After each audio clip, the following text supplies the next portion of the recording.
صدا، موسیقی و ترانه در فیلم ها به طور وسیع استفاده می شود. اگر بگوییم که این همه قسم جدا نشونده محسوب می یابد، خطا نمی کنیم. درود بینندگان گرامی، برنامه رازی نوا است منظور شما از تلویزیون سینما. این نوبت در برنامه از تاریخ و تولید ترانه های برایتان قصه می کنیم که هر یکی شما دوست می دارید و همیشه از زیر لب زمزمه می کنید. گپ را زیاد نمی کنیم. اطراف رقص و سرودهای فیلم خط پرواز برایتان اطلاع می دهیم. باوری داریم که این فیلم را هر یک تاجیکستانی بارها تماشا کرده است و از ترانه های جذابش لذت برده است.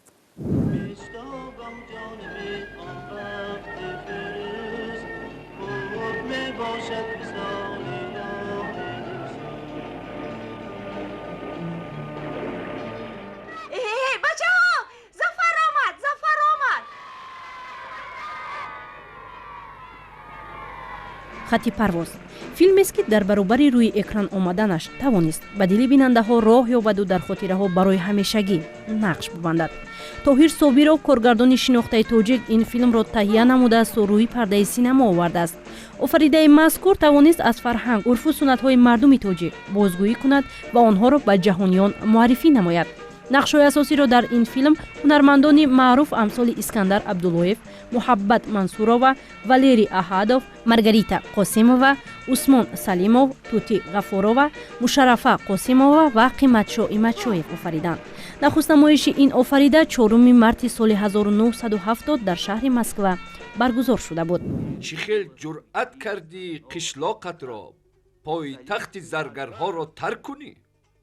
باور نمیکنم. با ظفر نمی رسی. هم تو، هم فرزندانت، هم نبیره هایت باید در اینجا مانند. باید زرگر شده مانند. فیلم درباره داستان عشق یک دختر کوهستانی که نامش محبت است حکایت میکند. در یک دهه کوهستان محبت عمر به سر میبرد. پدر محبت زرگر است و این هنر اجدادی را به دخترش محبت نیست آموزانده است. محبت جوانی را که به دهه‌شان همچون سرنشین چرخبال میآید دوست می‌دارد، ولی پدر محبت به ازدواج آنها راضیگی نمی‌دهد. پدر نمی‌خواهد دخترش از کنار او و از دهه دور رود. ظفر و محبت عشق پاک به همدیگر داشتند و همین محبت بی‌اندازه بود که آنها به وصال همدیگر می‌رسند. آنها چیزی که نگویند، با من هر کاری را که نکنند، من هیچگاه زنی رستم نمی‌شوم. وقتی من توی، تنها توی، حالا من خوشبختم با تو ظفر. برای آماده نمودن یک فیلم جاویدانه کارگردان را ضرور می‌آید که فیلمنامه خوب، نواربرداران کسبی و هنرمندان با استعداد را دعوت کند تا اینکه فیلم حرفه‌ای تهیه شود.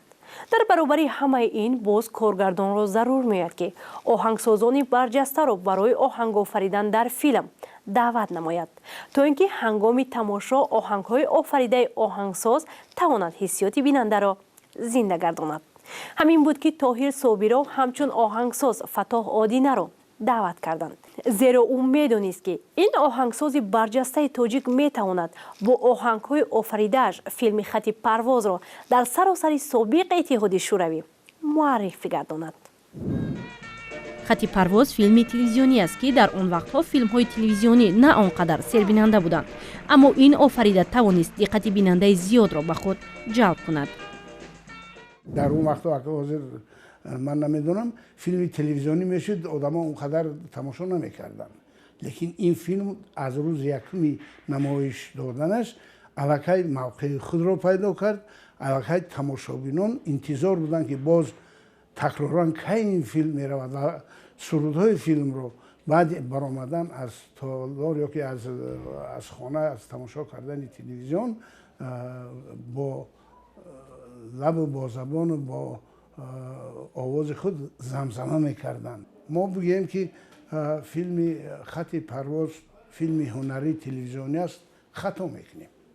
من مثلا فکرم همین است، چون که این فیلم موسیقی است، فیلم مذهبی موسیقی و دیگر نه، صرف فیلم موسیقی است، چون که در هر یک صحنه موسیقی استفاده برده شده است. дар филми хати парвоз фато одина барои иҷрои таронаҳо кӯшиш кардаст сарояндаҳои шӯҳратманди ҳамон даврро даъват кунаду овозҳои фораму ҷовидонаи онҳоро истифода барад. акнун ба ин фалаки халқӣ гӯш бидиҳед.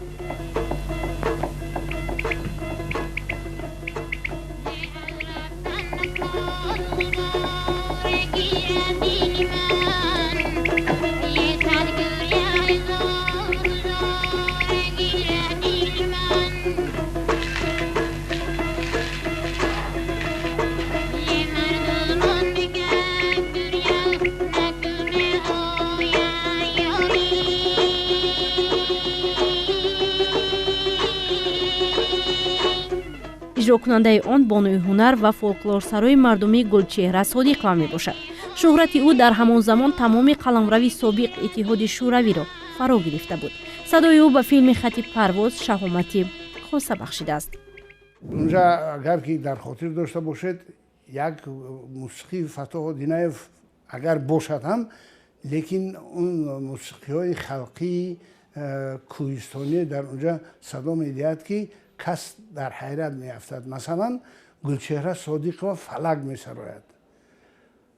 месарояд ва ана ҳамин фалак баъди сароидани Гулчеҳра Содиқова мусиқӣ дар думра, ки ман боварӣ дорам ки ино ҳаким маҳмудов навохтагӣ аст, чунки ин хел ҳусни хат ҳамун кас дошт дар солҳои 65, 70, 75. бо думра дар тамоми намоишҳои ҳамин филм як лейтмотив мешавад, як чизе мешавад, ки ҳамин доим гӯё ки сояи ҳамун иҷрокунандаҳо, сояи филм мешавад. ҳамин қадар хуб иҷро мекунад, ҳамин қадар виртуозона ин думраро менавозад, ки кас ба ваҷд меояд.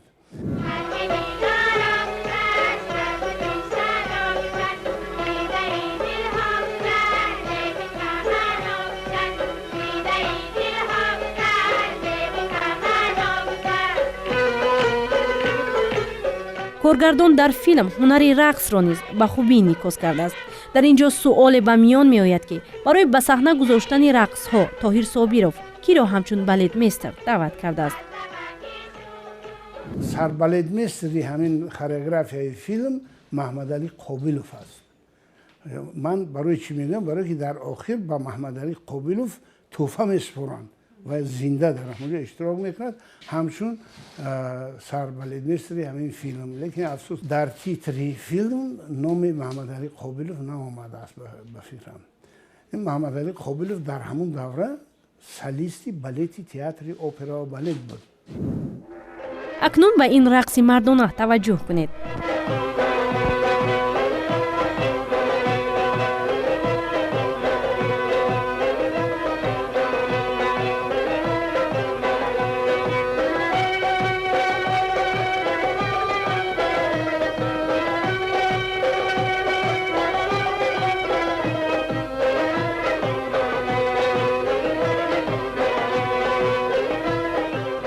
шояд дар зеҳнатон суоле ба миён омада бошад, ки ин раққос кӣ бошад? оё ӯ ҳунарманди ҳирфаист?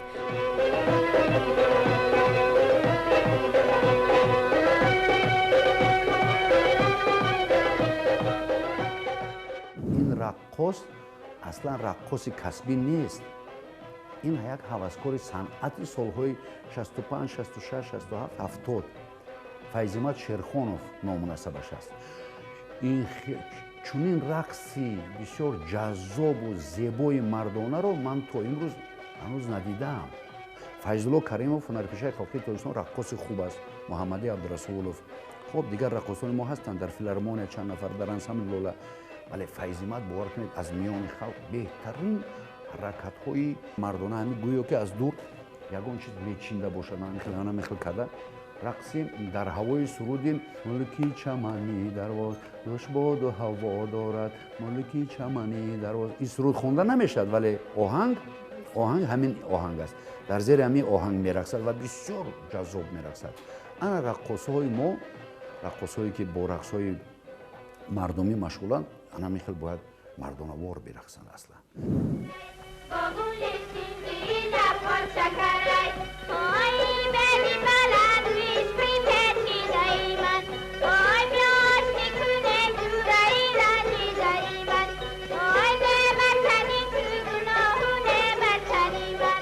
این یک تاریخ عجیب است. من در مید کالجی شهر کلوب تحصیل میکردم و در این مید کالج یک انسامبل تشکیل کردگی بودم، انسامبل سرود و رقصی، و من در اون انسامبل اشتراک میکردم و طاهر صابرов با همراهی فتا اودینایف یک روز آمدن، اما بله کمپوزیتور آمدن، همه انسامبل ما رو مثلا تماشا کردند، گفتن که ما فیلم میگیریم و همین انسامبل شما در فیلم ما اشتراک میکنند. راست گم من که بسیار آرزو داشتم که اکتریسه شوم، بسیار بسیار خرسند شدم و همین خیلم شد و روز ساعتش آمد که طاهر صابرов مثال به رهبریت همون مید کالج گفتن که مثال همه انسامبل روان کنیم به شهر دوشنبه و ما آمدیم به شهر دوشنبه و همین نوار سر شد، فیلم خط پرواز، و اونجا ما همین سرودی شالی زرد، رمالی زرد، همه اما انسامبل خودمون میخوندیم همین سروده. علاوه در یک زال رفته اول سروده به نوار گرفتیم و بعد باز مثال به نوار کینو گرفتیم. سرود شالیزر این سرود خلقی است که پیش از ثبت فیلم نیز میان مردم در جشن و مرکه ها سراییده میشد. بعد روی اکران برآمدن فیلم باشد محبوبیت این ترانه فولکلوری دوچند گردید. سرود در فیلم خط پرواز با نام شالیزر معروف است. خیلی خوب آمده است، خیلی هم رقص و هم اونجا هم لباسی ملی تاجیکی و هم قاشق و هم سخن و هم آهنگ، همه صرف خلقی هستند که در طرف منطقه کلوب اجرا میکردن. کارگردان همین استفاده برده است که خیلی جالب است، جذاب است، دقت جلب کننده است. این ترانه را در دوران صاحب استقلالی نیز سراینده ها با طرز و سبک مخصوص آهنگ بستند و سراییدند.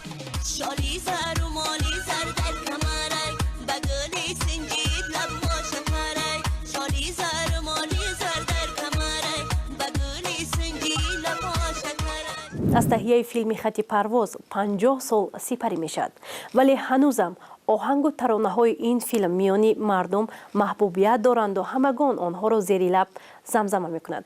برنامه روزی نوا از تاریخ و تولید این ترانه ها برای شما بینندگان عزیز معلومات می دهد و معرفیگری آن چهره هایی است که صداهای نوتکرارشان فیلم ها را جذاب گردانیدند و خود هنرمندان پشت پرده سینما باقی ماندند.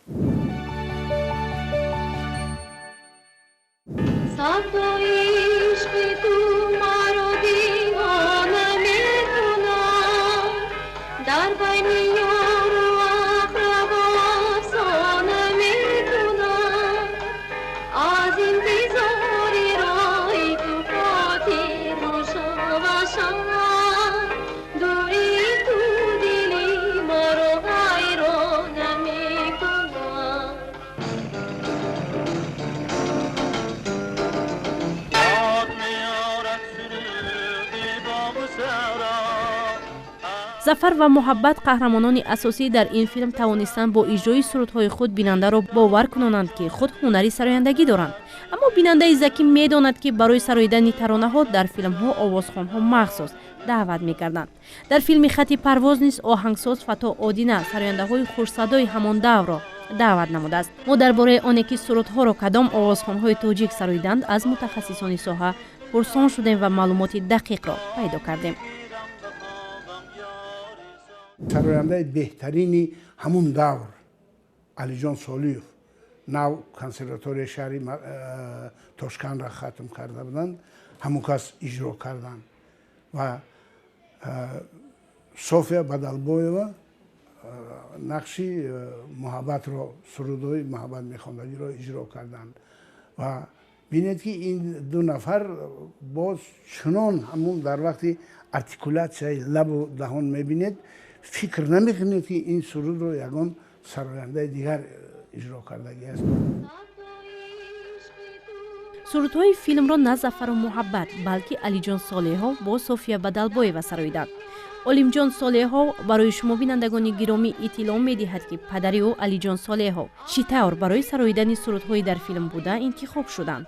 аз падар мепурсидем ки ҳамин суруд чӣ хел аст ва ҳамавақт як саволи мо ҳамин буд ки имконияти худатон иҷро кардани ҳамин нақш набуд ки худатон иҷро мекардед, сурудаша хондед, ҳамин вертолёт боям ба фикри мо худатон бошед буд. Гуфта ҳамин хел саволам медодем ва мегуфтанд ки сабт ва худи ҳамин омодагӣ ба ин филм солҳои 70-71 мегузашт ва он давр оркестри эстрадии Гулшан ки падар дар он ҷо фаъолият мекарданд, бисёр сафарҳои ҳунарӣ зиёд доштанд ва аз сабаби он ки сафарҳошон бисёр буд, имконият дар сабти телевизион набуд ва бинобар ин гуфтанд ки ман бисёртар ки гастрол доштам, бисёртар сафарҳои ҳунарӣ доштем ва оркестри эстрадии Гулшан ки худаш соли 64 нав ба тавлид расида буд ва бинобар ин гастрол бисёр доштанд, сафар бисёр доштанд ва имконияти дар он филм бозӣ карданро надоштанд. Гуфтем ки чӣ хиш мо сабт кардед, кай сабт кардед? Фақат падар механдидан, мегуфтанд ки ин сурудро ма саросимавор сабт кардем. Чунки ина рӯзи душанбе сабт кардагӣ буданд. Падарам рӯзи якшанбе дар маърака буданд, дар хизмати халқ. Вақте ки мебиёянд ва рӯзи душанбе рӯзи корӣ буд, аз маърака мебиёяну 1-2 соат дам мегирану ба кор мебиёянд. Вақте ки ба кор мебиёянд, ҳамун режиссёрҳо мегӯянд ки ҳамин сурудро сабт карданд дар кор ва шеърро метиҳанд, матнро. Падарам рӯз дигар мегӯянд ки ҳамон хел монда шудагӣ будам, хай гирифтаму ба уҳда рафта дар студия сабт кардем.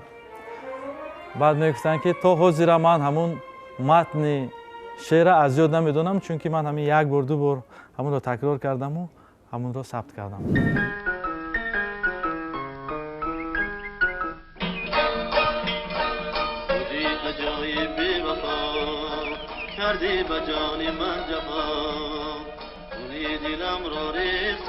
Голос моё ты не сдержала, мне душу наполнила болью. Сердце мое страдало, в ночи обливалось кровью.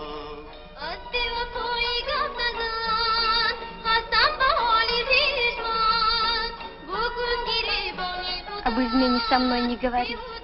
Я как прежде горю любовью. Падар боз як чиза мегуфтанд ки вақте ки ман мегуфтам ки ҳамин суруд шеъро шуд, вақте ки мепурсидаму ҳамин суруда вақте ки хонед мегуфтанд ки ҳамин хел ҳамон вақт корам бисёр буд ки ман омадам ба сабти ҳамон суруд ва дар он мутахассисо аз Москва омада буданд ва онҳое ки ҳамин оҳангро тайёр мекарданду онҳое ки ҳаминро сабт мекарданд, звукооператору ҳамун режиссёрҳои сабти овоз, онҳо аз Москва буданд ва гуфтанд ки вақте ки ман омадам бисёр монда шуда будам, аз кадом сафаре омадагӣ будам ва ҳамин омадам хоболуд даромадам ки бар ман ҳамин коғазро доданду шеърро доданду баъд ман ин сурудро сурудам ва вақте ки бисёр вақт чанд бори бояд такрор мекунӣ пеш аз он ки сабт кунӣ.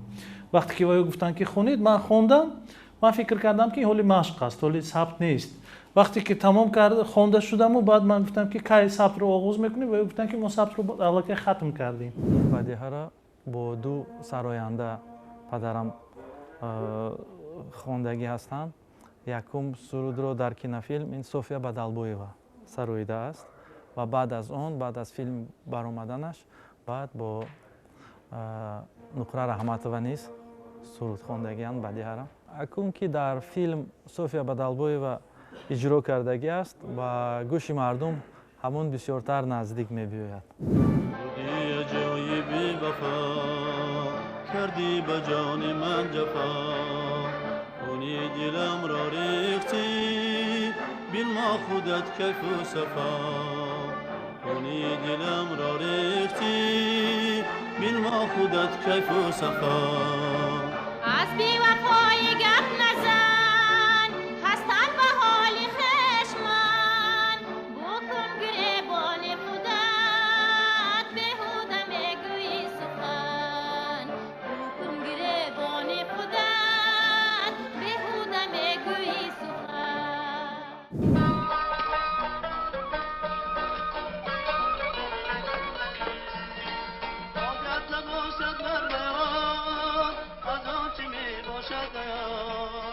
таронаи эй бевафо ҷолибтарин бадеҳае ҳаст ки аз ҷониби зафар ва муҳаббат сароида мешавад. садои марғуладори алиҷон солиев ва овози гӯшнавози софия бадалбоева боис шудааст ки ин тарона фаромӯш нагардаду умри тӯлонӣ бинад. бадеҳаи мазкурро низ мисли дигар таронаҳои ин филм сарояндаҳои гуногун иҷро карданд. нигина амонқулова ва файзали фозилов аз зумраи ин ҳунармандон мебошад. کردی با جون من جفا خونی دلم رو ریختی بین ما خودت کیف و صفا خونی دلم رو ریختی بین ما خودت کیف و صفا از بی وفایی گرد نزن از تنبال خویشتن بکن گریبانی خودت بیهوده میگویی سخن بکن گریبانی خودت بیهوده میگویی سخن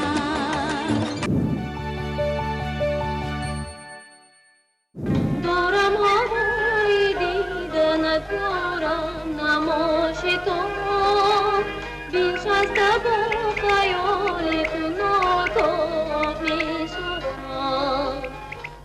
шеърҳои баландмазмуне ки филмро боз ҳам ҷолиб кардааст ба қалами файзулло ансорӣ тааллуқ дорад. пас аз тамошои ин барнома шояд дар зеҳни шумо бинандагони азиз суоле ба миён ояд ки кадом асбобҳои миллиро ҳини офаридани оҳанг истифода бурданд. ба суоли шумо мусиқишинос хол аҳмад маҷидов ҷавоб медиҳад. дар ин ҷо ансамбли асбобҳои халқӣ истифода бурда шудааст. пеш аз ҳама боз оркестри асбобҳои халқӣ истифода шудааст. ман нағз медонам ки дирижёр амон ҳамдамов будааст. ҳамон кас ин ҳусни хати он чизе менавозад оркестр дар филм, яъне фақат амон ҳамдамов метавонист дирижёрӣ кунад. ва дар ин ҷо боз ғайр аз ин оркестри камеравии симфонӣ истифода бурда шудааст. барое ки ҷое ҳаст дар сурудҳо ки скрипкаҳо масалан 10-12 скрипка менавозад. аз 10-12 скрипка он вақт мо ансамбли скрипканавозон надоштем, оркестри симфонӣ доштем. аз ҳамонҷа гирифта истифода бурда, яъне ансамбли скрипканавозони оркестри камеравии симфонӣ, ана ҳамин оркестрам истифода шудааст дар филм. ана ҳамин хеле қариб ки ҳамаи жанрҳои мусиқӣ дар ҳамаи жанрҳои намудҳои оркестру сароидани суруд истифода бурда шудааст ва хеле ҳам устукорона аз ҷониби иҷрокунандаҳо иҷро шудааст ва Тоҳир Собиров хеле ҳам бо як фаҳмишу дониши нуқтасанҷии хеле ҳам баланди касбӣ ин чизҳоро дар филм истифода бурд. хоҳишмандам маро дар кори пештар ҳамонед. ин кори зарурӣ. хайр чӣ зафар, ҳар шахс хати парвози худро дорад. ҳамеша дӯстдори мусиқӣ бошед ва беҳтарин таронаҳоро гӯш кунеду лаззат баред. дар ҳамин ҷо барномаи Рози Наво ба поён мерасад. то барномаҳои баъдӣ тансият бошед.